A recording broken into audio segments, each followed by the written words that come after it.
Good morning, good wet morning. Raining here, drizzling. It's not heavy rain, just drizzle. It's rainy season rain. We're in it now, it seems. I haven't seen the newspaper, an official announcement from the meteorological agency. The rainy season officially started in Japan yesterday at 4:45 in the afternoon or whatever. But we're here. It's rainy season now. And for the next week or so, oh, here's our vegetable man. For the next week or so, it's going to be wet here, wet and drizzly. So far, the heat's not so bad. It's warm, but it's not all that bad yet. In fact, today maybe we can get away without running the air conditioners in the shop. Perhaps, I'm not sure. We'll see. We'll see. We'll see. I would prefer not to run them, but I know what's going to happen. The staff's going to get here and bang, they're going to put all the switches on. Bang, bang, bang, bang, bang. They're going to want to cool and dry this place right down to 22 or something. I'll start fighting. Nope. Away we go. So.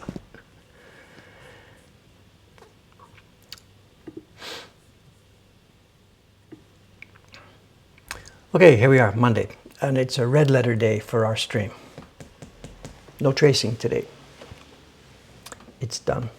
At last, it's done. It's done. It's done. I finished it up. Oh, not last night. When did I finish it? I don't know. Saturday night. I don't remember. Tracing is done. Oh, other stuff.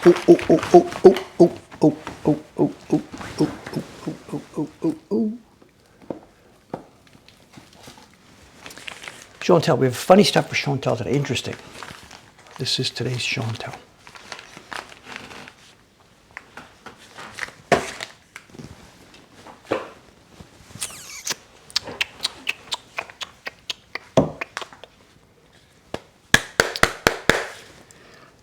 Okay, as I said, the tracing is done. We have here a printout on Gumpy paper. Oh, is it 3 or 5? I didn't even check last night. I'm not sure. It might be 3, it might be 5. We'll see. If you're lucky, if it's 5, we'll have a peel. If not, it can't be helped. I should pay more attention to that. All right, how has it turned out? Let's have a look. Someone's asking, is the paper out? Yes, the paper's out.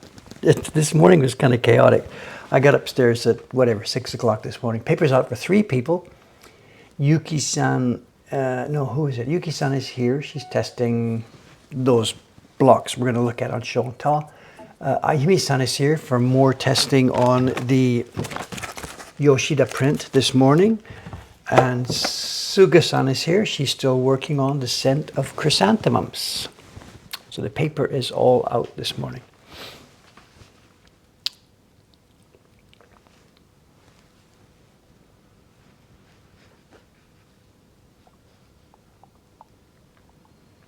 So like it or not, here's how it has turned out, whatever.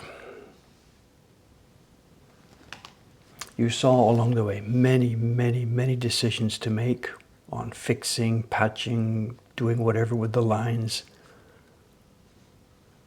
Once you get it to this point though, and take away the original, then it looks okay, all those decisions, should I go this way, should I go that way, they're no longer relevant anymore. You just take what you've got and it looks okay. It looks like a Hokusai drawing, it looks like a Hokusai cat, looks like Hokusai leaves. So there really was a huge amount of flexibility here. All those decisions I agonized over. Should we do this? Should that the whisker be a double whisker or a single whisker, whatever. Once you get to this point, it looks fine. There will be tints. There will be a couple of gray blocks, at least one. You remember the cat's body was tinted in a few places. It's a two-tone cat.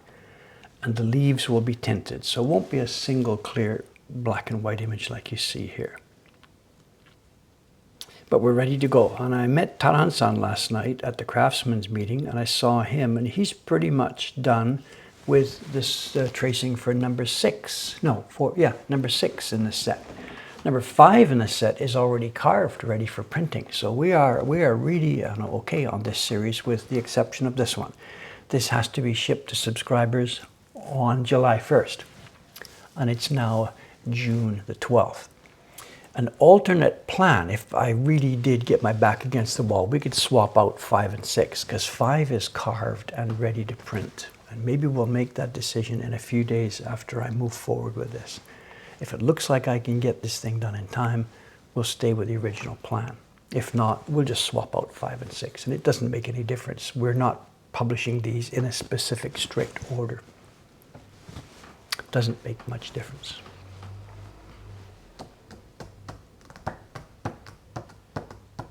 Anyway, today now I've got to cut this to the right corner, paste it down, and get going.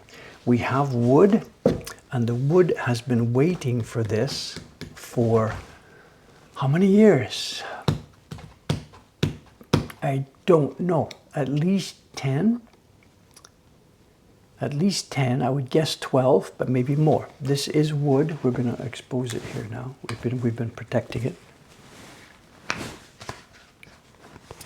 It's boxwood, and it's a piece of boxwood that I would have ordered, I don't know, again, at least 12 years ago. It's been in our workshop. And we have made one change to the block. When I had these sets of boxwood blocks made up, I didn't think it through really carefully. This is not made in our own workshop. This comes to us from Matsumura-san.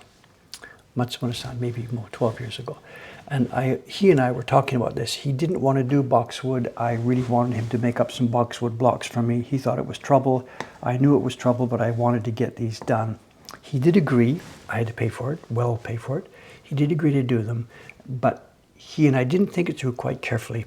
And he made up a bunch of blocks for me with boxwood on one side and the same boxwood on the other side. And the way we make prints, we have a key block and color blocks. And there's no way, normally, we have one set of blocks where we would need boxwood on both sides, because you can't use it for color blocks. So be it. The blocks sat in my warehouse for a long, long, long time. So a few months ago, when we're getting ready for this Hokusai print, me and Aoyama-san thought about what to do. And what we did was this. We took the boxwood blocks, which had boxwood on both sides. We took some spray glue and pasted on cardboard like this, so we wouldn't scratch the wood. And we took a bandsaw and we split them in half. So instead of having boxwood on both sides, and then we split some of our normal blocks in half and we glued them back together. So it's now boxwood on this side and it's cherry on this side. So for this print, we'll be using this piece of wood, the boxwood side for the key block, and then we will be using the cherry side for one of the gray tone blocks. And when we did the resawing, of course, we had to carefully protect both sides. So what you're seeing here is a match-up. It's a block that has been split apart, shuffled around, and then glued back together. Some saying, will it warp because of the differences? I don't think so. The inner plywood we're using is Baltic ply, Baltic birch ply, of the very, very small fine laminations. And I don't even know, the 1, 2, 3, 4, 5, 6, 7, 8, 9, 10, 11. There's about 12 laminations in the middle going either way, either way, either way. And this block is very small. We don't anticipate the kind of stresses involved that might cause it to warp, even though we've got a different kind of wood on each face. If it was a large block, something bigger like this, I would anticipate we might have a warping problem. But on a block this small, I don't think so. If I'm wrong, we're in trouble.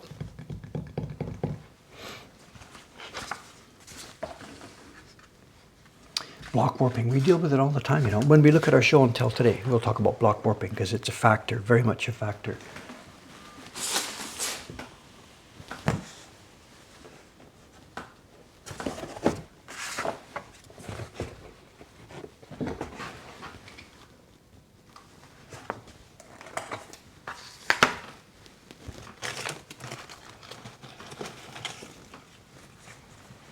Someone says, is that a thicker surface on one side than usual? No, it's a thinner surface on one side than usual.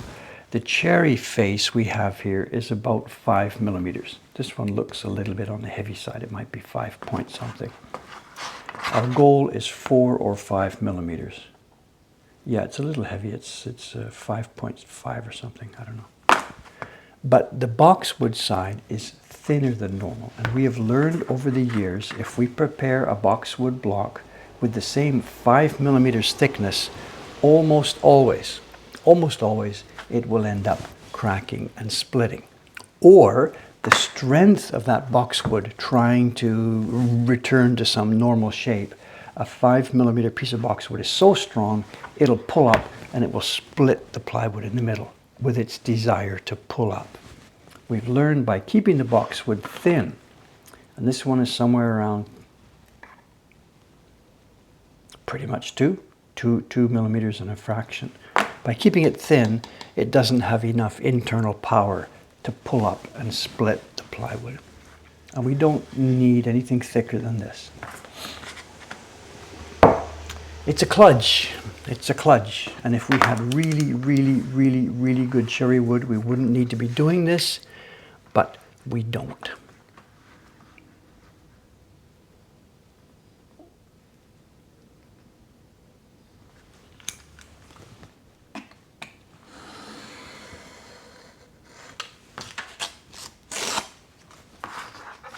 So why am I cutting off the registration marks?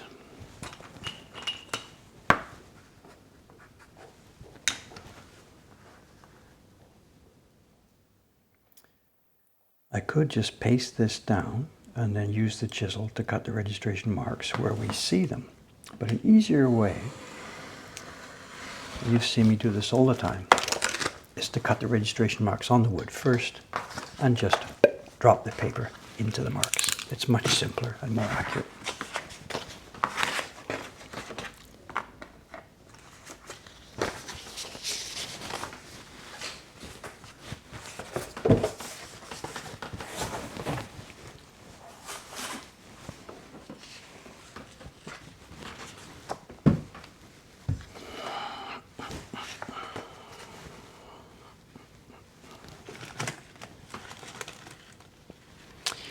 Because boxwood is harder, does it wear slower? Yeah, as far as we can tell, the prints we've made on boxwood blocks, the boxwood is essentially showing no wear at all. It is extremely hard. I don't have an actual count on it, how many prints we've made from the different blocks we have of boxwood, but it's very hard. The downside of it being so hard is that water doesn't soak into it very well, and they're much harder to print. We couldn't use color blocks of boxwood. There's no way we would get a clear impression. We have a knot in the middle, so if we could make that knot land in an open space, it would be cool. We wouldn't want it to land on a cat's eye or something like that.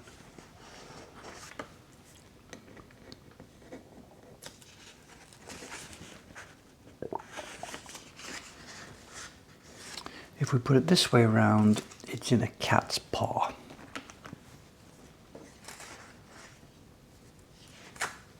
Oh no, it's right in the open space. I think we're okay there.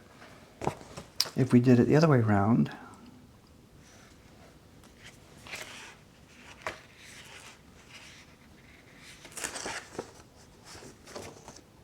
well, that's better. That's better, that's better. It falls in a leaf. We're okay. Let's do it.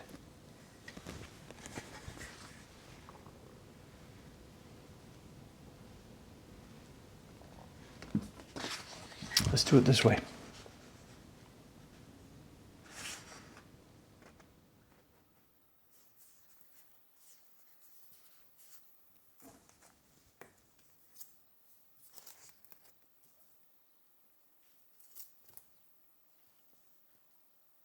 Yeah, we're okay. It falls right on the leaf. No problem.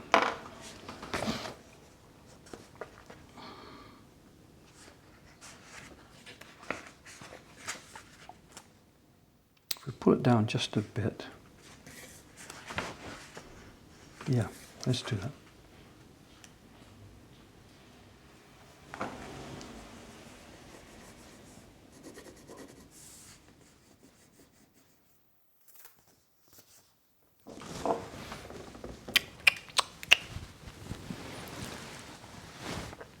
Someone saying, how did the first carvers and printers learn which wood was best for each step of making a print? Well, it evolved over hundreds of years, you know. The earliest printing, the earliest type stuff, there was Buddhist iconography and people would have just carved on whatever wood was around.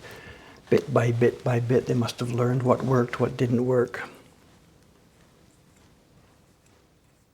Can we use cherry wood from old furniture? Good question, Anno.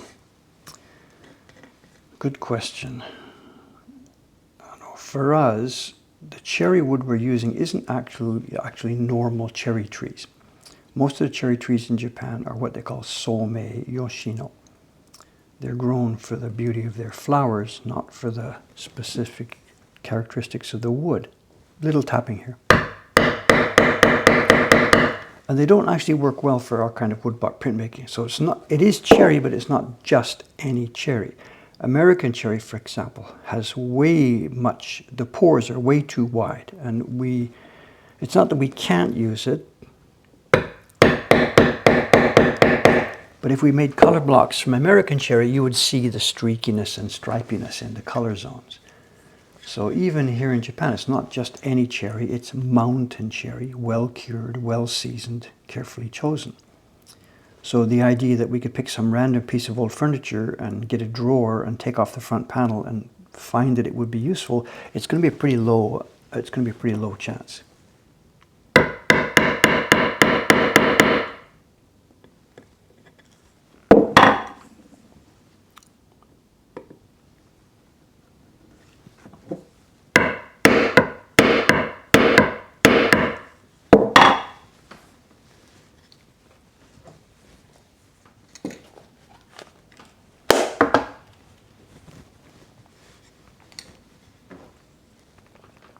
This needs sharpening, as we all know.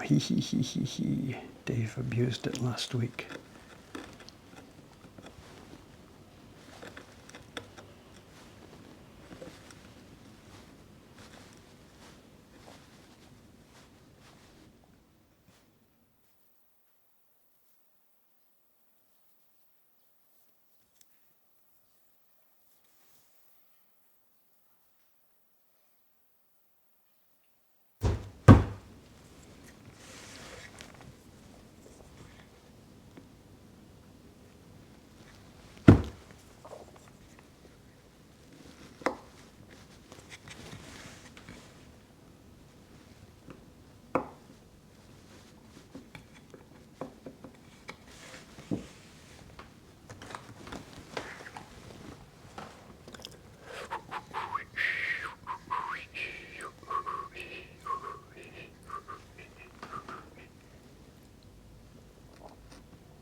Nice.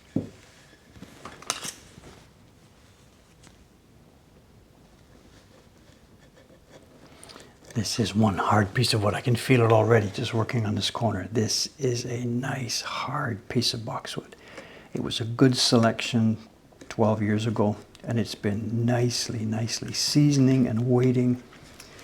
It's been naturally just waiting. It's been getting cold and dry in winter, warm and wet in summer, cold and dry in winter, warm and wet in summer. It's been drinking along with the seasons. And it is now ready for its day in the sun, its moment in the sun. This little piece of wood, it didn't know what it was going to be used for, just quietly waited.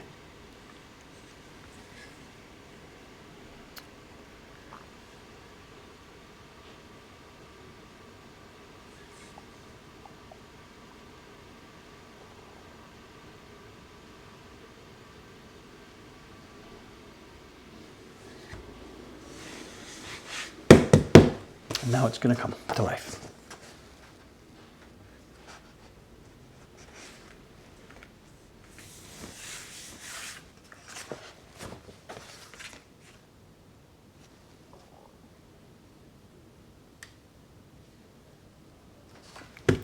Let's go.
So not honey this time, it's mustard. Show mustard or ketchup. Mustard, I guess.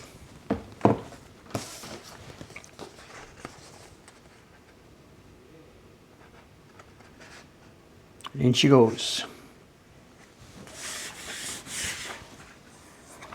In the old days, it was one shot, you know. That was the designer's drawing. You know, if you imagine, you saw me tracing on the iPad, but if I had been tracing onto a piece of paper, that little piece of paper, bang, down it goes on the glue. You've got one shot. If you drop it and try and pick it up and drop it and try and pick it up and it gets stuck in, oh my God, what have I done? You're dead. We read, we understand that in the old days, only the top guns in each workshop were allowed to do that job of pasting down the Hansta. You screwed up and you've destroyed the actual artist's work, and there you go. And now we can make copies and copies and copies. We're okay. If I had screwed that up, I got another shot at it. I just go back and make another copy and we're good to go. But in the old days, that was the super critical, delicate part of the job. And then making the color transfer is the same thing. You had one shot.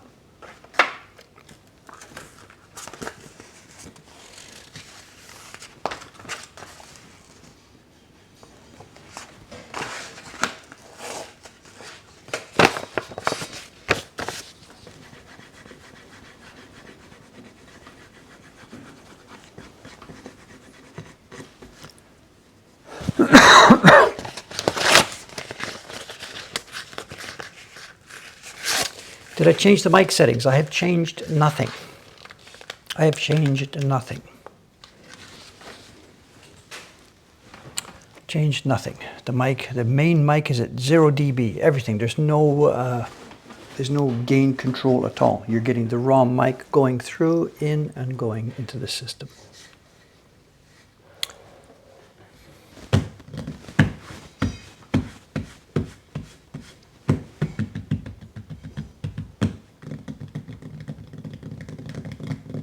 So if I stop talking, the thing drops out. There may be some kind of setting, and we've searched for this. There's no setting that I can control in this Rode system, but maybe when it hears less than such and such, it cuts out to avoid having undue background noise. I don't know. I really don't know, but it's not a setting I can control. There is no noise gate on here, not unless it's built into the Rode system itself. I have no settable noise gate. Anyway, before this dries, let's do the next step here. You know what's going on. It's 5mm gumpy.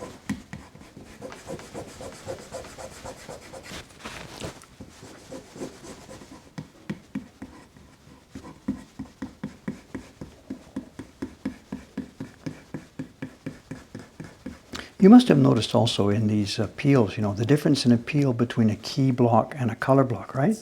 The color blocks, we use that mucilage, which is really quite wet. It soaks through to the back of the tracing, and the paper peels apart easily. This one, I didn't use mucilage. I used the glue, and it doesn't soak through anywhere near as much. So nobody's going to be giving me a 10 here this morning, I think, because look at this. Let's get it teased up. We can do this. But it's going to take a lot of prep here. Is that enough? Okay, let's go for this.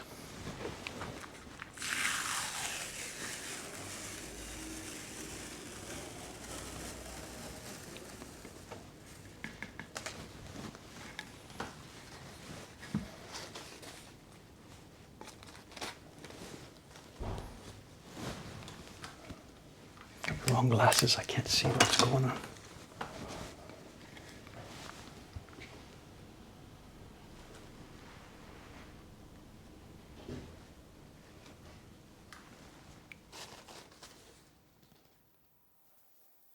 Again, I don't know how much of the paper has come off. It's not half. We've pulled off more than half of it. 2/3 maybe, I don't know. If Taran-san's watching here, someone says about the darker bands. No, it's just color. It's no difference whatsoever. I can't feel it with a knife. No difference in the pigment. It's just a coloration in the wood grain. What will make a difference is we've got that little knot there. There's a little knot which will make a difference. And if it turns out that that knot is breaking an important line, then I'll just plug it. I'll drill a hole, zoop, plug, cut. We'll see. That's the only place that might cause a problem, that little black knot. The dark band is irrelevant. And again, the peeling, you know, the old carvers didn't do this. Taran-san, of course, if he's watching today, he's probably at school, but if Taran-san's watching, he'll think, Dave, why do you do this, you know? But I'm pretty good at this. You know, the reason the old carvers wouldn't do it is because when they're carving around, their hand is going to rub here and it could damage this surface. So you just peel away the little bit you want. But I guess it seems I've got a light touch with this. I don't encounter that problem. So we're going to go with it. It all seems a little fuzzy, but the next step on this, as we are carving, we can even help a little bit more. You'll see in a minute when I get going, we can touch it up with oil, camellia oil, and it makes it absolutely, totally transparent.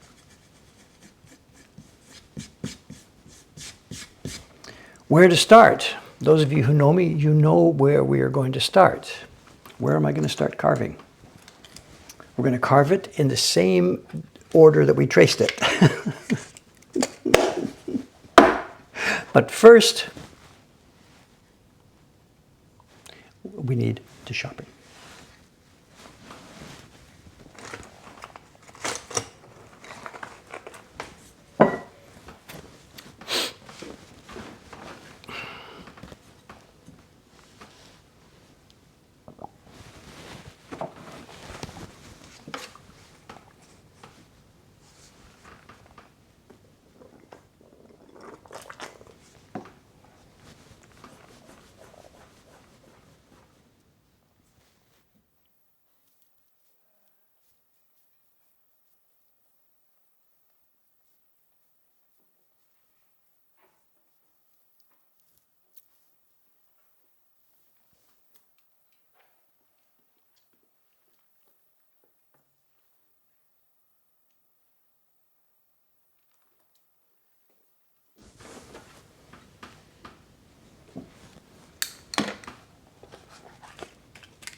When's the last time we saw this? When's the last time I did any really major carving? My God, when is the last time? I don't even remember. I'm so bad at this now.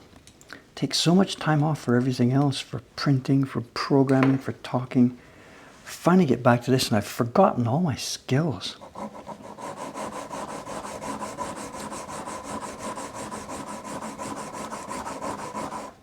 You're laughing. I'm not laughing. It really is, you know. The last time I would have done this would have been some months ago. So you can't maintain a skill set when you only do it at that kind of a scale.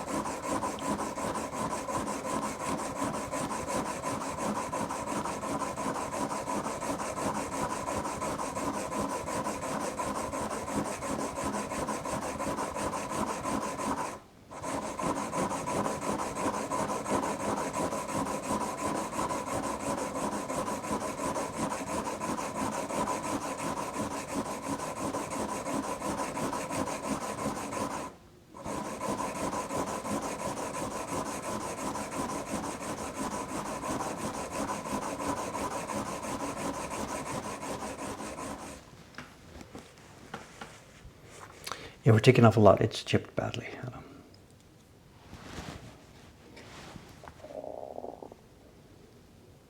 And we are back to shape. I'm keeping the bevel, what's the word? Obtuse. I've kept my hand fairly high here to exaggerate. I've kept it up.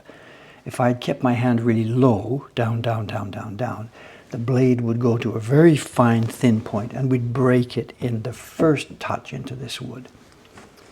So trying to get the angle set here to match what we're going to be doing. This piece of wood is very, very hard. We need the knife sharp, but if it's too acute, it will simply crumple.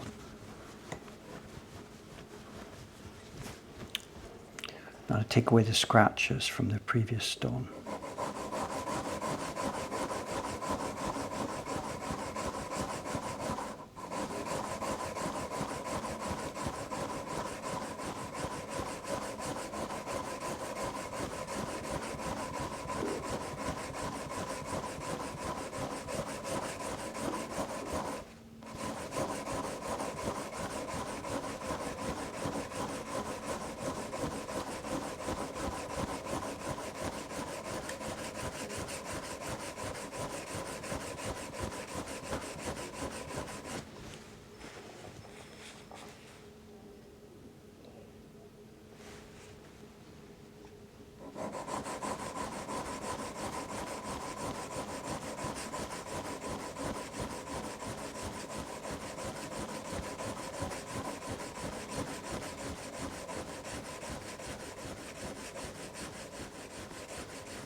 Nice, nice, nice. Look at this. Woo.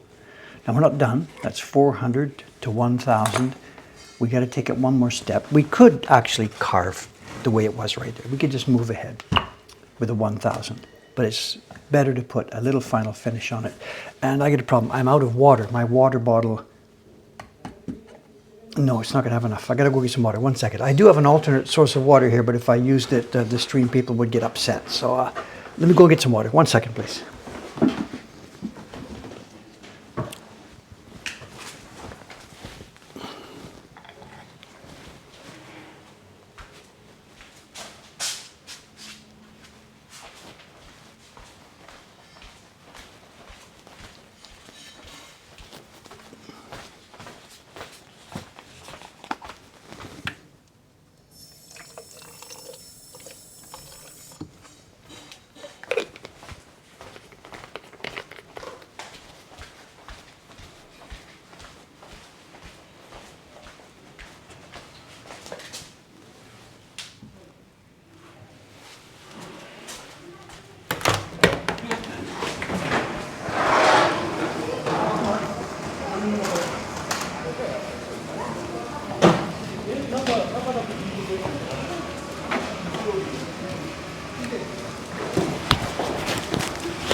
I think we'll change the camera angle. There's more interesting stuff happening on the left side than the right side.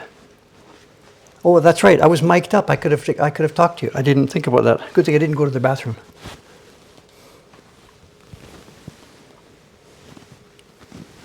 I didn't remember. It's okay. Did I do anything wrong? Did I fart? I don't remember. I don't know. Hot mic. I got to remember this. If I'm wearing this thing, I've got to remember. Hot mic accident.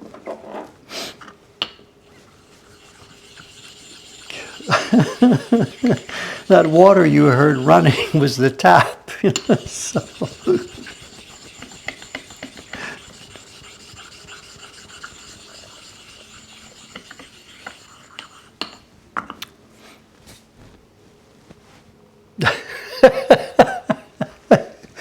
Honestly, it was the tap. Whatever. It's okay.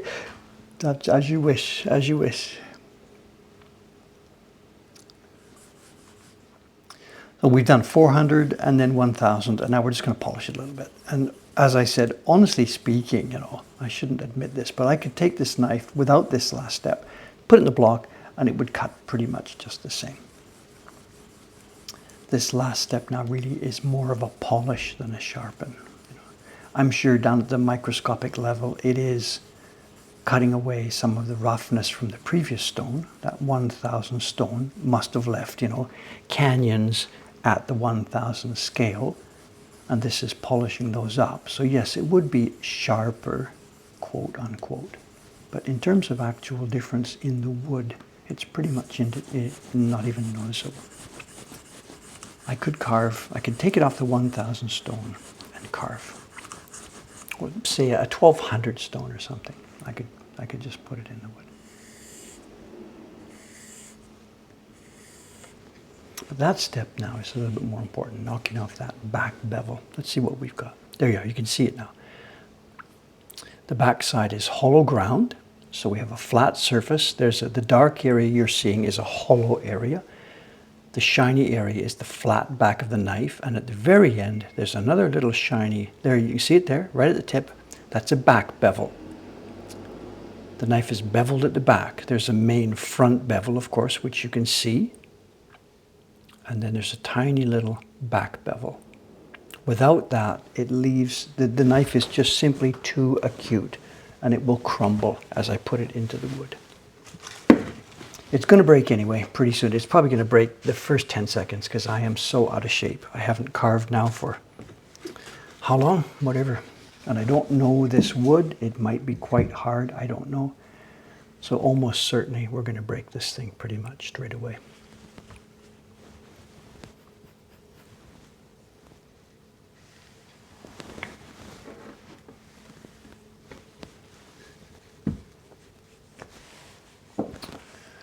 Okay, let's get the scope, because I need this for sure.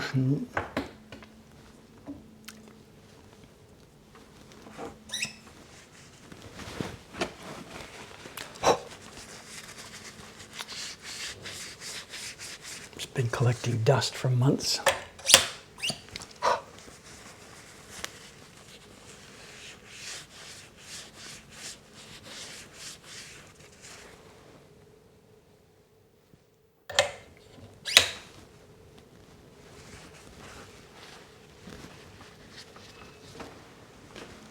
Okay, let's get a location. We're going to start with the leaves. Let's just start right in the middle somewhere. A nice big fat leaf. Start here. Let's get a zoom.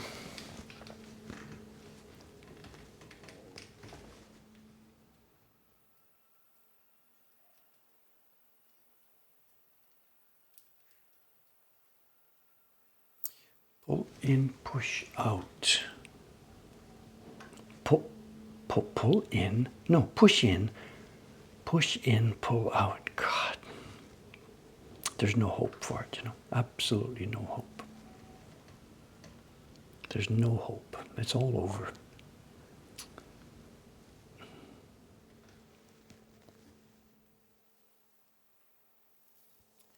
It's all over. Excuse me. One more. No.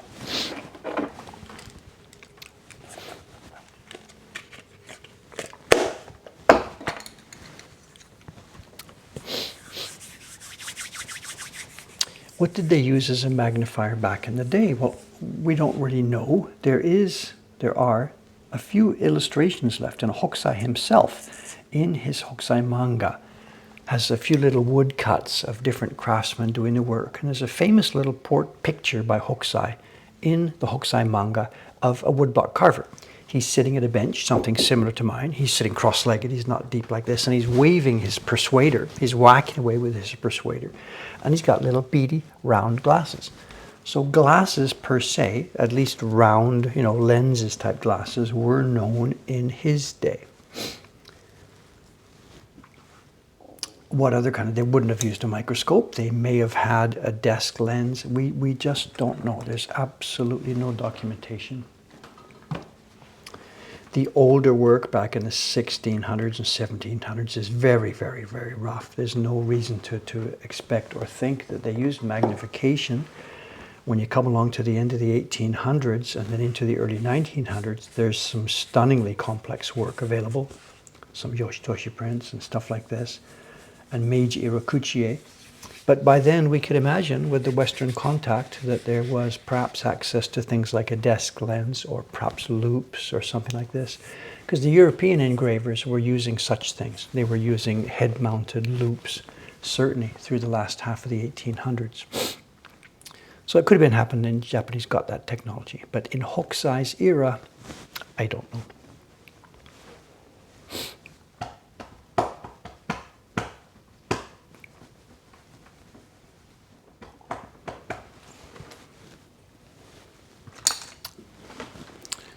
Okay, time and place. Where are we? 8:42. See if I can remember how to be a carver. It's what's the date? June the 12th.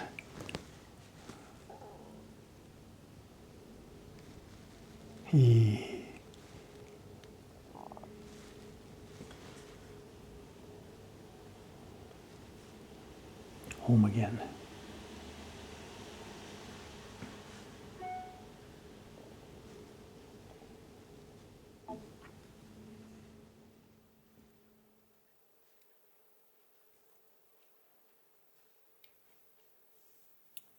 I met Taran-san last night. It was a meeting, the annual general meeting of the Traditional Craftsmen's Associations.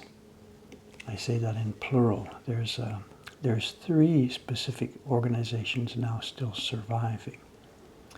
One is the Tokyo Mokuhankan Koge Kumiai, and it's an association of the craftsmen that were set up after the war to help share the work out. The previous, before the war, there had been a very stable situation of publishers and craftsmen and a thriving business. After the war, that pretty much collapsed. A lot of the businesses hadn't made it through the war. A lot of the craftsmen hadn't made it through the war. So in the post-war period, late 40s and 50s, they set up, the organization must have been set up, I think, in the 50s, 51, 52, somewhere around there, to help the craftsmen to share work around, make sure there was enough work for everybody. And they also instigated projects by themselves when there wasn't enough work from the publishers. And I'm a member of that. I was asked to join, or I was allowed to join in 1989.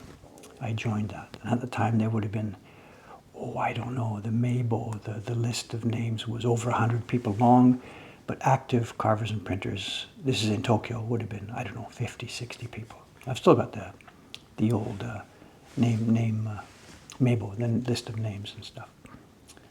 And that's still going, and I'm still a member, and the annual general meeting was last night. There are 2 other organizations that I myself am not part of. One is the, I can't remember the full Japanese names, Chochu Gijutsu Hozon Kai kana, Traditional Carving and Printing Preservation, the Association for the Preservation of Traditional Carving and Printing. And I'm not a member of that. And at some point down in the past, I'm sure they asked, Dave, you should join this. And I demurred. I said no, because that's a quasi-governmental organization. It's sponsored by, I think it's the Bunkacho, Culture Ministry, or there could be the Ministry of Education, I'm not sure. Culture Ministry, I guess. And they donate money to it every year to try and preserve the craft, to try and help them have an exhibition every year, and to try and put money in for apprentices, to sponsor apprentices, because it's difficult for workshops to hire apprentices when there's not so much work and stuff. I remember, we're not talking about today. This was also the 60s, 70s, and 80s, whatever. Anyway, I demurred. I did not want to join that one because Dave has a little philosophical quirk. He doesn't want to accept any government money for this. I'm doing this on my own cognizance, and if my business can survive because I can put decent products into the market, so be it. If my organization can't survive on normal marketplace terms, then it's a hobby, and that's fine. You can still do it as a hobby if you want to, but you shouldn't be taking somebody else's tax money to do this.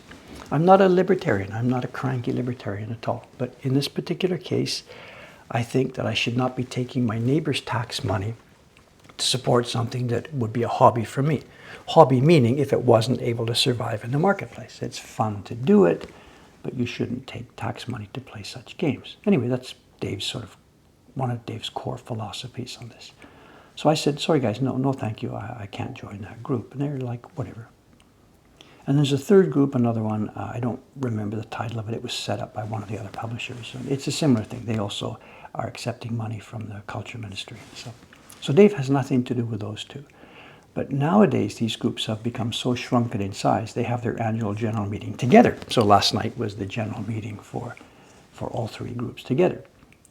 So I go in the front door, I pay my annual dues, I pay the fee for the dinner and whatever, and I go into the room expecting to see 40 people or so.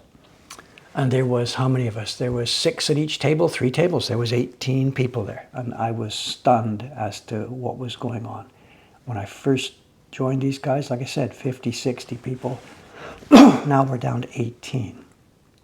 And the only reason I was there last night, really, is because I had been specifically asked to go by Asuka-san, the carver, one of the carvers who's participating in our Hokusai project this year, Asuka Motoharu, who is really nice. He's a friend of mine. He was never my carving teacher, But Craftsman I respect hugely.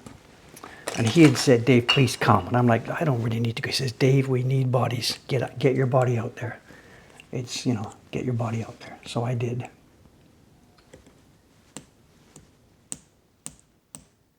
But there was 18 people.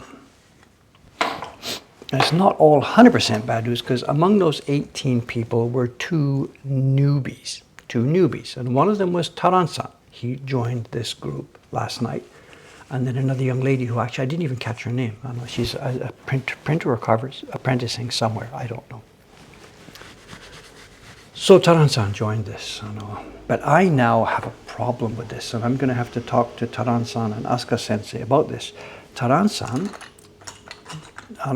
probably without even knowing or thinking or anything about this, there's no reason why Taran-san should share Dave's own particular prejudices about these things. So I think it's possible that through the cooperation with Asuka-san, Taran-san is part of this project where the government is helping sponsor some of these apprentices. And yet, here I am, Taran-san is working for me also. And I can't, what can I say, what can I do? I can't say, Taran-san, don't touch that dirty money or you'll never work for me again. We can't do that. But I myself don't want to have my workers, my craftsmen, my people subsidized by the government. Whatever, I'm telling you this openly because it's a situation now that Dave here has to face and has to think about and has to decide what to do. If it was totally up to me, I would hire Taran-san as an employee, toss out the government money, and we would go or fail on our own cognizance. But Taran-san is not my apprentice. He's an apprentice of Asuka-san, who is using that money to help support him.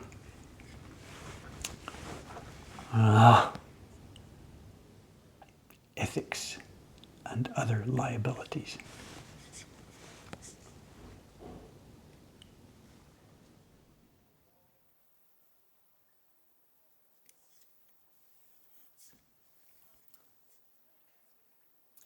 There is a sort of an exception to this. Years ago, I don't even remember how many years ago, 20 or so years ago or something. Yeah, around 20 years ago, whatever. There was a project being cooked up by these associations. The government had put in a ton of money and they were cooking up a project to support the craftsmen who at that time didn't have enough work. And they wanted everybody in the groups to be participating in this.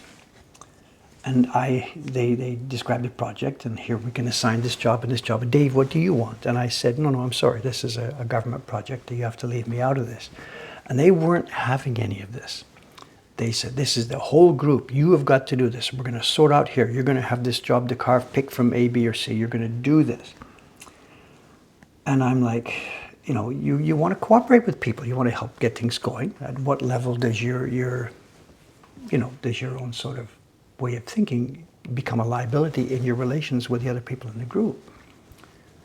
So I did. I agreed to take it. I chose A, B. I chose B. I became the carver for it, and it got passed to one of the printers. And when it came time to get all paid for this, I said, no, thank you. Direct my money to the young printer who is printing the blocks that I carved.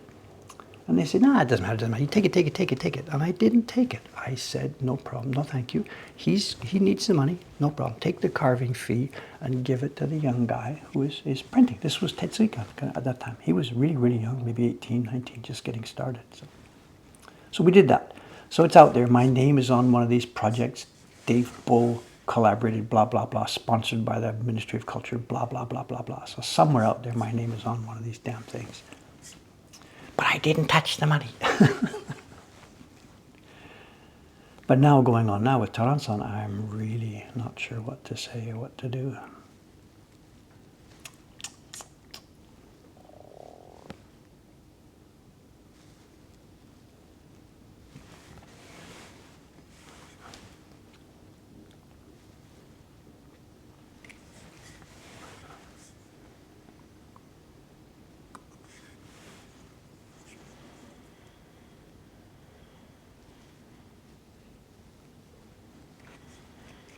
This is coming nicely. The wood is hard, but it's also, I was going to say it's hard, but it's soft. It's what but it makes no sense to say that. It's hard, but it's smooth. And we sort of come back to the same analogy when we talk about carving these blocks, this boxwood. It's like cutting butter, but butter, you know, it's not soft like butter, but it's smooth like butter. If you can imagine getting a piece of butter from the fridge with a super sharp knife and you're slicing pieces off it, that's the kind of thing that I'm feeling right now.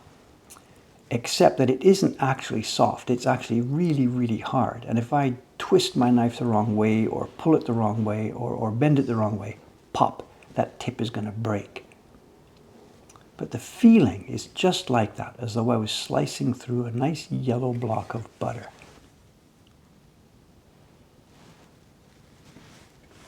It's a bit difficult to describe in words, I'm sorry.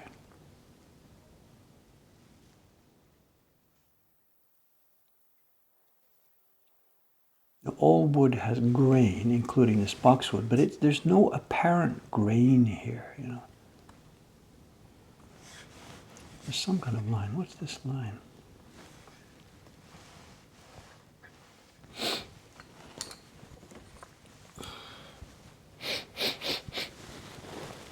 Yeah, boxwood. They make chess pieces from it, I think, quite commonly. They certainly do in Japan. In Japan, Japanese shogi is made from boxwood, yes. How long will it take to complete this? The fewer questions you ask me, the faster it will go.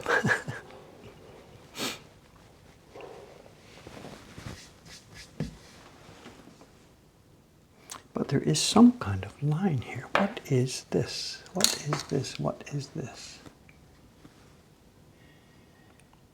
Have we got a split already? Surely not. It's too straight.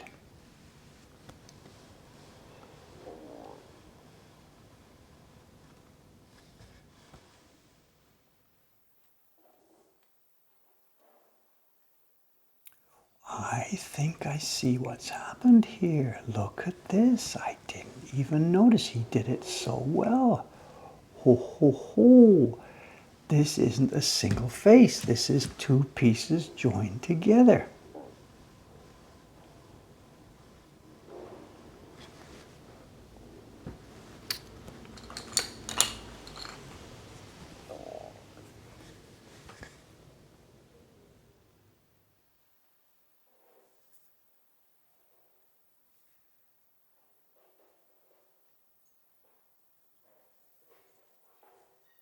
Yes, indeed. Look at that. Two pieces joined together. But he's matched the grain. Ho, ho, ho, ho, ho, ho. Decisions, decisions. Matsumura-san, 12 years ago, committed a crime. He used two pieces instead of one. Look at this. Do we cut and run or do we continue here? There's a slight, tiny little line showing. Can you see it? It's a color difference here.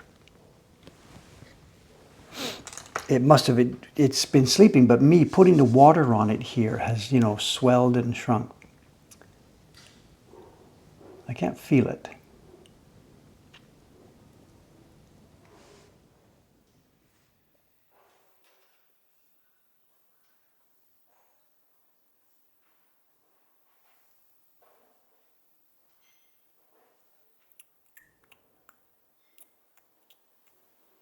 The danger with this is a couple of things. If it decides to open up and then we get a crack, we would have a split and a hole in the middle.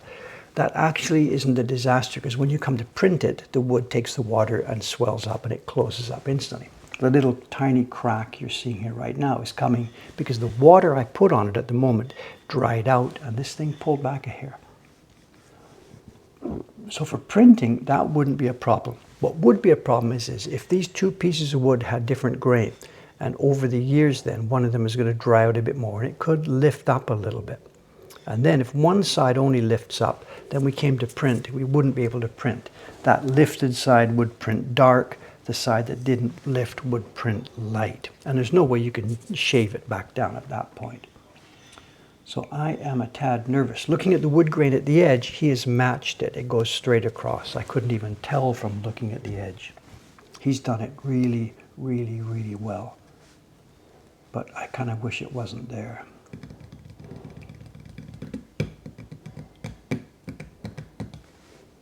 Where is it? It's in the leaves. Doesn't touch the cat.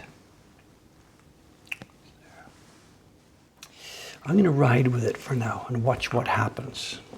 See what happens over the next couple of days. If I start to see some movement here, we're done. We're going to cut and run. Paste this down on another piece of wood. For the moment, I'm going to give it a couple of days here and see what happens. You can save a piece of wood for 12 years. And then open the package and bring it out and find it's not what you thought it was. Go back 12 years ago and order another piece, wait 12 more years. So, is there a backup block in mind? I have the block that I was going to use for the next one 3 months from now. That block is waiting, but it's from the same original group. So I am going to take a look at it really, really closely here. Interesting. Might get a new TV block, yes. Dave, you'll have to ask him how many other blocks. He can't. 12 years ago, do you remember what you did on one afternoon? No, other blocks from that same series. I've already used a bunch. I know the print set that I currently have in production, the Arts of Japan. This is sort of an inside joke. The prints in my Arts of Japan series are all carved on wood that I got from him in this same batch. I must have ordered, I don't remember, 10 blocks, 12 blocks. And most of them have now been used. They were used from my Arts of Japan series. The two boys, the calligraphy, that's on one of these blocks. The one I did with the spiral kumadori. Oh, it's that time. It's Ayano time. Look at that. Well, did you, rhetorical question, did you come by bicycle today? Dangerous this year. Come and say hello. Ayano-san is here. Good morning, good morning, good morning. Hey, hey, hey. It's not too bad, you know. Is it raining season already? Has there been an announcement? Well, I was asking this morning, has there been the official announcement? So you started yesterday afternoon at 4:25? I don't think so. Okinawa, yes. Probably, no. Okinawa rainy season will end by the end of June, so it's our time, at the very end of June, not yet. Yeah. See, there's rain, and then there's the rainy season, and until the meteorological agency announces the rainy season started yesterday afternoon, and then they do this, they will say it started yesterday afternoon at 2 o'clock or whatever, and just like, they've got their criteria, and when you hit the criteria, and the fact that it's raining has nothing to do with it. So the rainy season is a particular, it's the southern fronts coming up or whatever, I don't know, it's bizarre. Too soon this year, and typhoon was too soon too this year. So it could be we're in for a long, wet, hot summer. Could be. Yeah. I've tried to, and you were in a meeting the other day, you know, we've got this problem where A person wants the air conditioner set here, B person wants the air conditioner set here. Everybody in the office likes stuff at a different environment. So it becomes chaos, and especially in the store here. We've already had this. One of the people in the store set 22, I come in, it's too cold, set for 25. You know, we've gone back and forth. So in order to sort of stabilize this, we had a meeting last week, and I put this on the table. How can we figure this out to avoid stress in each of the rooms where this happens? Well, I don't know. I don't want to be involved. So nobody wants to be involved. I know. When you had the conversation at the meeting with other people, I and Watanabe-san were in the same room. And I didn't want to put it where, like here's A person is there, B person is here, meaning me. I understand which side are you on, you know, choose sides. We really, really, really, really want to avoid this. So what I did was, I went to the Tokyo government's website, found they're making recommendations on what to do. I printed out the recommendation, put it on the table, so put it on the floor, and said, shall we follow the recommendations? In other words, not you or you or you, we don't take sides, let's try and do this. And I think we sort of decided that might be the best way to handle this, I don't know. I guess it really depends on how big the room is and also how old the air conditioner is. Some old conditioners like Teiko-san said, maybe you know, they don't work properly. So, well, yeah, I don't have a strong opinion. I'm not adamant about temperatures. So I understand it seems to be generally easy going on this. So, but there are some people here who are really, really adamant. They would like the air conditioner set really quite cold. You know, I don't want to start the whole discussion all over again. But I guess any group of people who are working, any office or school, classroom or whatever, there's this same problem. So it's, yeah, I had a conflict when I was in the U.S. Like studying abroad. I lived in this room, and we What part of the U.S.? Miami. Miami. Hot. Okay. It's hot and humid, of course. I lived in this room in a dorm. We shared the living room or something, and then each of us had an individual room. But there was only one air conditioner that circulated The whole place. The whole place. And somebody wanted to set it like really low. I think it's kind of standard in the US, like everywhere in the classroom or in the university, in a dorm. Too cold for me. Setting low means set a cooler temperature. You mean? Okay. So I set it back, but once I come back, I see that the temperature is going down again. So, which she didn't like me probably because I was the one who was changing the temperature high all the time. Yeah. And this is the situation we're in here. So, and the thing is, I'm the boss, but the thing is, my feeling on this is really quite different from almost everybody else. My choice actually would be just turn these things off. In summer you get hot, live with it. In winter you get cold, put a sweater on, live with it. I feel actually this is better for our bodies. And there are people yelling at me, that's because you've never known 40 degrees, blah, blah, blah, blah, blah, whatever. Back in your day it wasn't so bad. Nowadays global warming, blah, blah, blah, blah, blah. Whatever. The point is I can't argue with these people, and it becomes a question of abuse. If I did this, no air conditioners, you just get to work, then it's this old guy, and this is power harassment and abuse. So we can't do it this way, and I don't want that kind of conflicted environment. So for us at the moment, we're going to try the guidelines, but almost certainly the guideline is 28 degrees, which is really quite a high setting.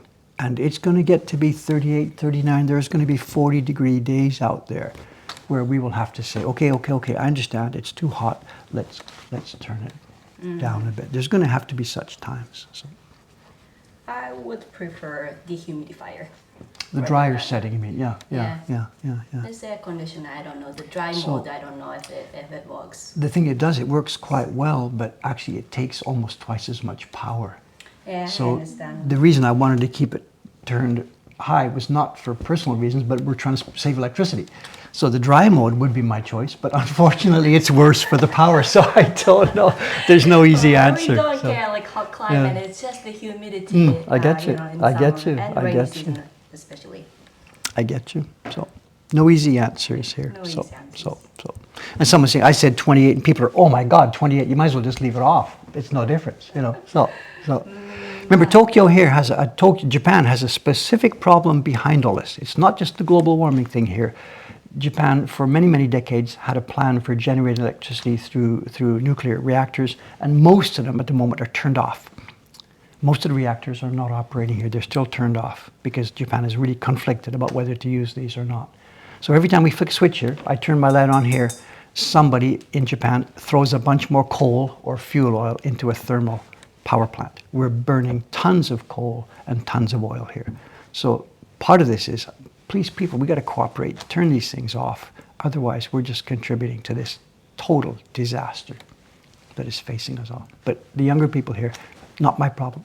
So, I didn't say that. No. Anyway, yeah, it's a whatever. difficult topic. Other than that, how you doing? Other than that, I'm good.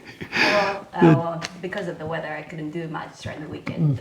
Did Taran-san make a report when he came home last night about the meeting? I'd really like to hear about this. Taran-san was at the meeting last night. Yes. We were chatting about this earlier. You guys didn't get to talk to each other. No. Not much, right? It's not the right place. But I heard that you were talking to those top 2 printers during the meeting, and then you're kind of flirting. Like this is what we make. Not flirting in that way, like demo. Showing our work and kind of inviting, fascinating them, so that they can maybe, perhaps in the future, work for us. Last night at the meeting, I haven't been in over 10 years to these meetings because most of the craftsmen who are in those groups are not working at the level that we need here. But there are 2 young men in that association who I would love to have on board as printers. They know about this. I've phoned them in the past many, many, many times. They have obligations. They have to work through the man who trained them. They can't just run away and work for Dave. First, they have to honor the work that comes from the man who trained them. Of course, I understand this. I get this. I cannot fight this. So those two young men are very, very busy doing work that came through the men and the organization who trained them. So they know that I would like to use them, and I know that they can't actually come over here and do this, at least not until the people above them have at some point passed away.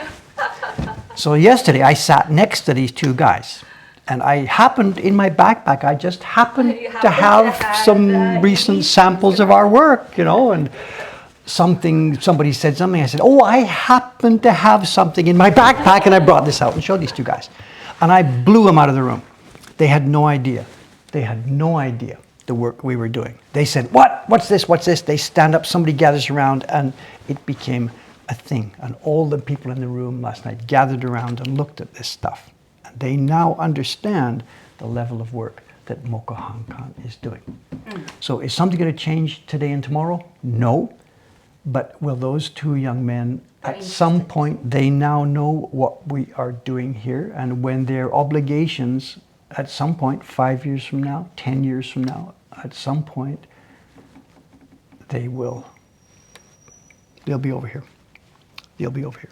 すごいですね、デーブさん。You happen to have them. Well, no, I took it. That's why I went. And of course.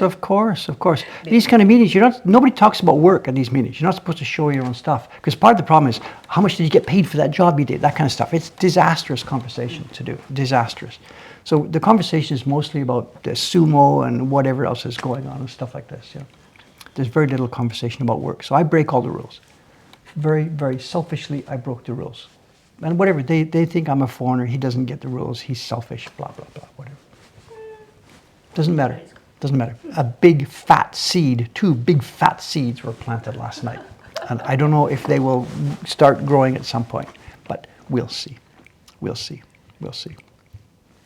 So listen, other than that, I heard that the meeting, well, drinking was quite short because of the meeting. Because the meeting was kind of long. And that's a normal pattern. So. If we get together at 5 o'clock, the first hour is the financial statements.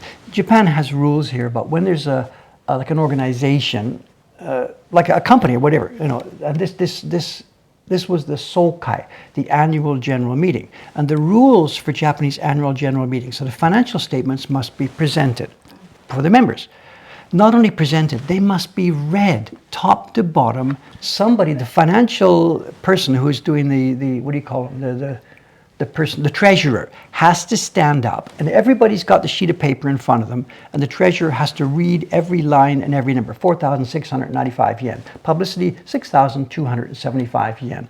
And every time the person reading makes a mistake, somebody corrects it. And is this correction accepted by the room? Correction is accepted by the room. It's Robert's Rules of Order. Yeah, they have to do this, and this is legal. So everybody's sitting there, when's the beer coming? When's the beer coming? But they have to read through these things all the way through. And Taran-san last night saw this for the first time. I didn't have a chance to talk to him about it. He said, Taran, just whatever. Wait, it will end eventually. It will end. So that's 5 o'clock to 6 o'clock. And then at some point, somebody claps and says, okay, that's the end of the financial statements. Take the 2nd and 3rd and 4th pages. Do we accept them as read? Do we accept them as read? Hi, I accept them. Hi, seconded, passed, carried, done. So they read the first page or first half of the page and then get it and then jump to the end. And I guess that's enough to cover the legal or whatever you have to do. So Tara told me that you were kind of during the meeting, you're kind of looking down, and he wasn't. No, we're all just waiting. No, we're all just waiting for this to end. You know, it seemed like he was sleeping, but that's nothing to do with traditional craftsmen. Any meeting like this, any association, the local PTA, it's the same thing. They have to do this. So listen, yeah, we read from top to the bottom. Okay? It's okay. You get through it. So I didn't have a chance to mention this to Taran-san, what was going to be going on. So he must have thought, oh my God, I've dropped into hell. Let me out of here, you know. So. I guess he's been to this kind of meeting maybe twice or 3 times That's already. okay. Yeah. So yeah, he knows maybe how it goes. And the other thing is the segregation. I was in the middle table. The table behind me was the head table. The older guys. The guys who were older than me, and Asuka Sensei sat there, and Sekioku-san, the 3 others. I was in the middle table, and Taran-san was at the newbie table. The 2 apprentices and the young, and the women. Whatever. It was Takashi. I can keep quiet. Whatever. It was all. You know the lady? Of course. So there was the head guys, then the random group of people in the middle, and then the women and the newbies at the bottom table. So She's not new, right? Like she's not no, like, but new at all. Takashi, no, of course not. But things are what they are. Whatever. Things are what they are. Yeah, It's okay. imagine that table. It's okay. But the other thing is there's nobody there. There was 18 people there, only 18. And I was stunned by how few people there were there. So anyway, whatever. We'd sit here talking about this all day long, so sorry about this. So, excuse me. Yeah, finally you started the... We've started, yes, actually it's funny. but, Look closer. Look. We started carving here a minute ago. See this? Where am I here? I know, I can't see it. I've lost it. Took me to say. No, here, look. Well, let me find the here. Go ahead. See this? Look. Yeah. It was invisible till I made the block moist and started carving. The block is actually a two-piece block. It's made from one piece, two pieces of boxwood stuck together. And normally we would never, ever, and I mean never, ever take the risk of doing this. Because those two pieces of wood will age differently. And even though I get this thing carved and it's flat, we print 100 copies, we print 300 copies, put the block away, bring it out next year, print a few hundred copies. Who knows how many years down the line? They are going to age differently. Unless it turns out that he just got it just right, book matched them, cut them from the same tree, dried them the same way, put them together. If he actually did follow that kind of procedure, we can get away with this. But I have no guarantee. I have no idea if this is true. So you're gonna keep using this block, or? Oh, I'm gonna keep at it right now and just watch over the next few days what happens to this. If it starts to move immediately, that's it. I'm gonna cut and run. But this has been waiting. 12 years I've kept this block for this job. Or for these kind of jobs. I didn't know the Hook Size series 12 years ago, but I knew I would need a boxwood block. So far, we're going to see. And I looked at the end grain, and the end grain does match. So we'll see. Wow, it's a lot. I hope the block doesn't split. Yeah, the actual split wouldn't matter because when we put water on, it'll close up. The problem is if they get to a different elevation, that's what kills the printing. So we'll see. We'll give it a go. We'll see. Right in the middle. Okay. Right. I will see you. Okay, up to her. I know I didn't touch your stuff over the weekend. The shop was, you'll see, the shop was reasonably busy. Not frantic, but reasonably busy. Okay. There's shipping orders to send. はい、わかりました。 Other than that, I don't think anything to mention. I don't remember. There was something I was supposed to ask you about today, but I don't remember what it is. You're going to Ome tomorrow. I mean, you're going Yeah, to the Ome museum plan. tomorrow. Yes. So, yeah, I have to talk to Mieta-san and Ken-san and Okay. kind of share the I'm schedule good. with them. They will need to meet me at Ome Station at 10 o'clock, but maybe let me check the bus schedule first. Okay. If the bus leaves at 9:59, it's no good meeting at Ome Station at 10 o'clock. So let me check the buses. I'll give you a time. We can tell them to meet at that time. Okay. And another thing, we got the package back from America. The person that got, the extra copies of the. You opened the package? No, I already? didn't open it. I am Okay. going to give it to the Ome staff to open. Well, don't you want to open it? I kind of want to see what happened because I'm still not Okay, sure. let's offline. So, Let's talk yeah. about this offline. See you upstairs. Okay. Okay. What is... Too much talk, not enough carving. ごめんなさい。 No, no, it's me. Too much talk, not enough carving. It's 9:16. Here we are, show and tell time. My God, she and I chatted for 15 minutes. Sorry about that. This is supposed to be a Japanese printmaking technical carving stream, which it will be from now. The next bunch of streams for the next few weeks, they are going to be heavily carving streams. So don't worry. Let's move on to show and tell. Because show and tell today is fun. Fun. It's also different.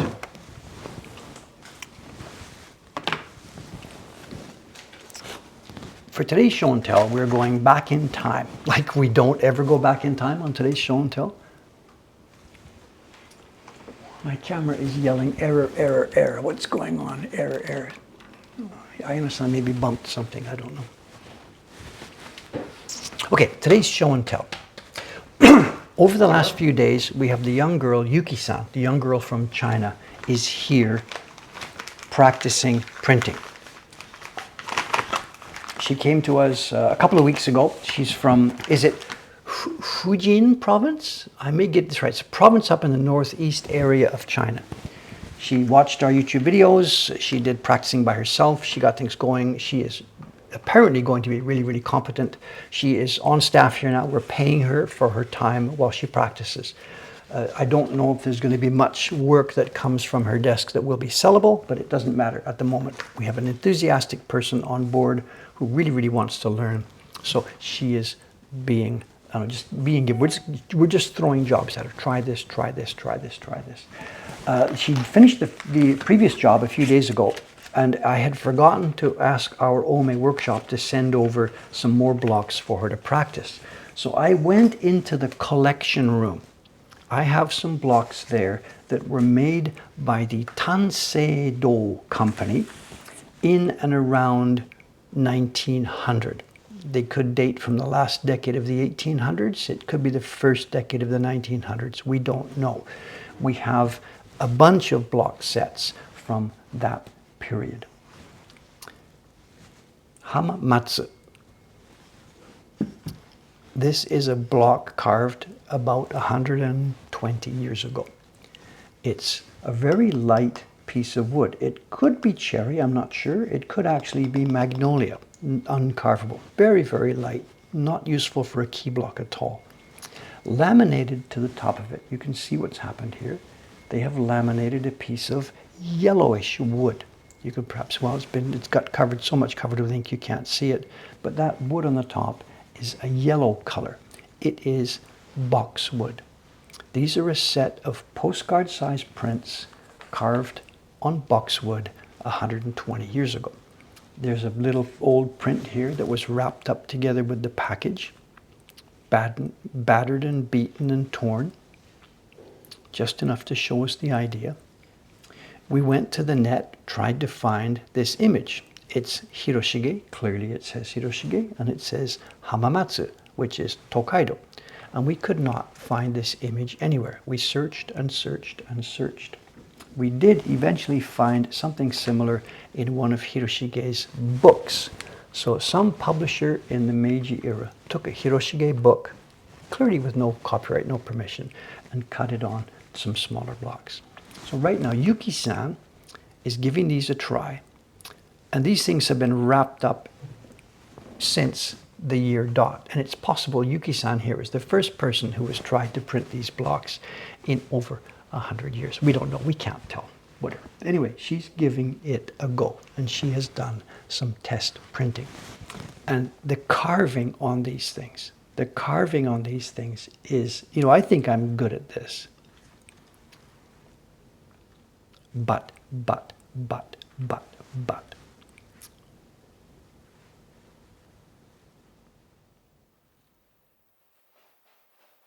You can see still there's some registration issues. This is her first test printing on this. It's not ready to go. It's not ready for prime time.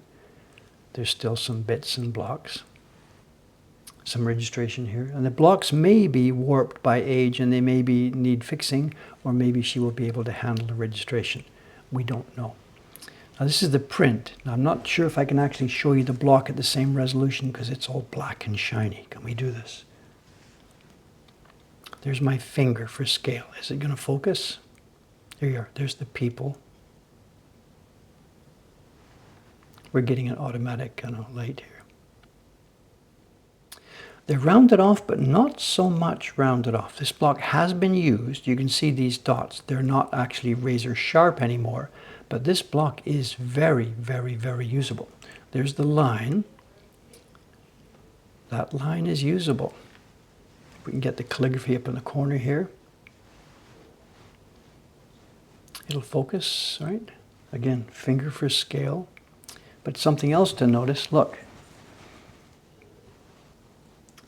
The title here, the part that says Hamamatsu, is Ideki. It's been inlaid. I have no idea why. It's a separate piece. It's autofocuser. I maybe just simply focused in, coming in too far. There's a limit to how this focus can handle here. Here, it's focused a bit better, I think, to show.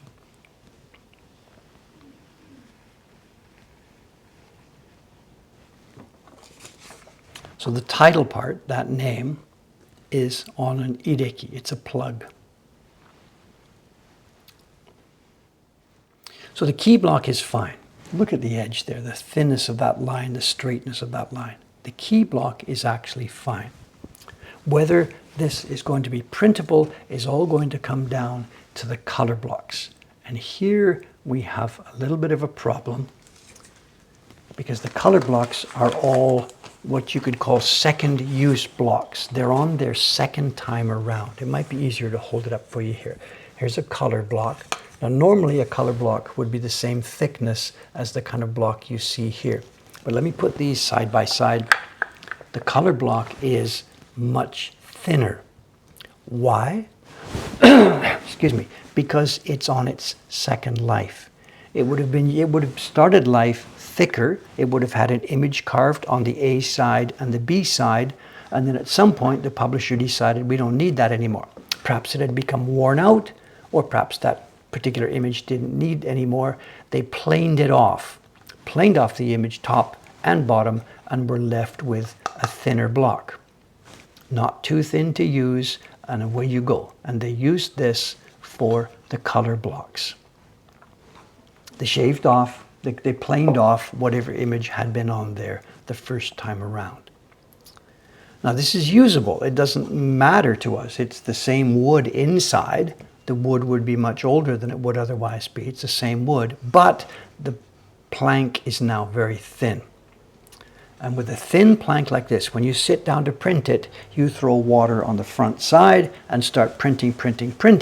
And if the block is fairly hefty and thick, it's okay. The water on the front side can't really throw things into imbalance. But if the block is thin like this, you throw water on the top side, the bottom side is dry, you know what's going to happen. That block starts to arch. It gets wet on the top and it's dry on the bottom. So the printer starts printing on the dry wood, and 5 minutes later, 15 minutes later, 30 minutes later, that block starts to arch on the table. So no problem, we know how to handle that. What you do is you also moisten the bottom side at the same time you're doing this. What happens then is the water gets absorbed both sides. The block doesn't arch, but what it does do is it starts to expand horizontally. You can't win, you can't win, you can't win. And the key block in this case, if you've printed your 50 copies, 100 copies or whatever, it will not have changed at all. It's a piece of boxwood laminated to a good solid base. So the key block will all be the same size, the same shape. But as you start printing color blocks, you keep this block moist, the color block starts to grow and grow and grow. That's life when you're dealing with old, thin pieces of wood like this. So again, we have ways to make you talk. We have ways to get around this. And what we do is simple. We will start with a dry block like this. We'll do our test printing. But once she's ready to make an edition, what we will do is we will limit the numbers here of any given run. We will limit them to, I'm just going to pull a number out, 50, 60 copies. Certainly we couldn't do 100. And we're hoping that during that 50 copies, the wood just starts to get going and it starts to expand and starts to move, and then we'll cut and run, let it dry out, and come back later. So by limiting our quantities at any one given time, we can limit the damage from the expansion of this wood. And here we are. It's a simple print, so it's a key block. What have we got? We have a key block and 3 color blocks. Let's go through them. You saw the key block. There's the finished print she got from it. There is a blank, here we are. There's a blank face block, a beta block. And Yuki-san has used that here to put a pale yellow underneath the entire print. We may change this later. We may put a sky gradation in. She may put a gradation in the corner. We don't know. For this first testing, just a pale yellow. We then have, what's this? This way up. We have the water block. You can see the ripples are carved here. She's printed it in a blue to give the ripples on the sea. Another block, they're straight ahead. Greenery. She's printed greenery with it. Tree trunks. Tree trunks. These are akamatsu pine trees. This one is a base block, which she actually hasn't really used on her test printing here. It's a block for the ground and something in the distance. So it will block for the ground here and that distant group of trees. And she at the moment hasn't used this in her test print. And on the back side of that, we have the block for the texture on the ground. These textures on the ground here. And it turns out, she brought this to me and said, Dave, we need some block repairs. Because look at this. There are a couple of places here where clearly something is missing. This area here, we think there should be some ground texture, but it's missing. Why is this white? And then over here, why is this white? And over here, this is also white. It's not on the ground and not on the sea. So she's asking me to think about fixing this block set, to get my knife out and put some inserts in one of these blocks to fix those areas that are blank. They're not worn out, it will be just a cutter's decision. There's no reason that that would wear out in the middle of a place like that. And maybe it doesn't matter. This is not really an exceptionally interesting image, and I'm not really sure if it's worth our while to go ahead and make this and put it in the catalog. It really, actually, honestly speaking, doesn't seem very interesting.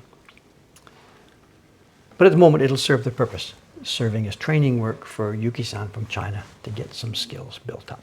Whether or not it makes its way into our catalog or not, we'll see. I don't know. Some saying you'd be terrified to do an insert. I'm not going to touch the key block, absolutely. The key block is going to stay as it is. I would not touch that. But for me to put an insert in here, it's just trivial. It's no problem at all. Not a problem at all. We're not damaging anything antique. We're not doing any damage to something. We're taking this block set and making it usable. We have a bunch more of these blocks. They're from the Tansei Do company, and we have maybe, I forget, 12, 13, 14 of these block sets standing by, ready for use. They're an absolute treasure for us. Oh, who is it? I can't see. Udagawa-san. Soka, soka, soka. Hello, hello, hello. Just in time for us to sign off. Okay, today's Monday. It's 9:30. I'll be back here 3 days from now. You know exactly what I will be doing. That's the story from here on in for the next few weeks. Thanks very much, gang. I really haven't had a chance to see much of the conversation today. I will try and get to it over my lunch. Also, I should mention, I got a ton of emails, ton meaning whatever, 5, 6, 7 emails about the thing I brought up last time, the metal blocks and how to incorporate them and not to do it, how to do it, whatever. Ton of feedback on this. Thank you very much. I haven't replied to them yet. Things are what they are, but your emails have been noted and taken into consideration. So, okay, time to get going. I think I'm going to have a nice cup of coffee and then let's get to work. Okay, guys, thanks very much. See you next time. Bye for now.